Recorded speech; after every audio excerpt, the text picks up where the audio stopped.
lot of important reasons to have a will, and it's surprising how many people you meet with that either don't have a will or have not looked at their will in, it could be 20, 30 years. Number one, it directs where your assets go. So any assets that are in your name alone, the will is going to dictate where those assets go.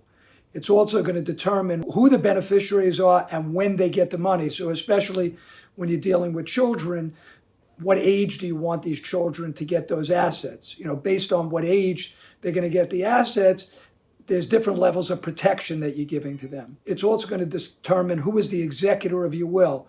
The executor, in essence, becomes you when you're no longer alive.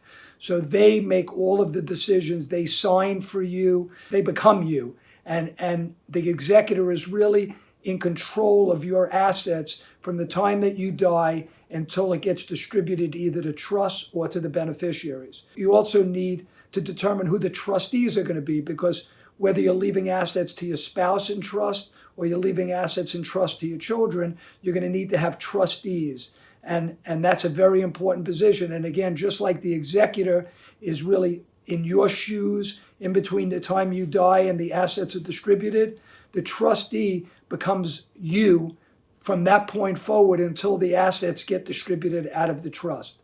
Also, having a will is important because depending upon the size of your estate, how wealthy you are, how your will is designed could have major impacts as to what kind of estate tax liabilities you have ultimately at your demise or at the demise of you and your spouse. Well, key provisions in a will are going to be, number one, who's the executor, which is the person that really steps into your shoes from the time you die until the assets are distributed to a trust or the beneficiaries.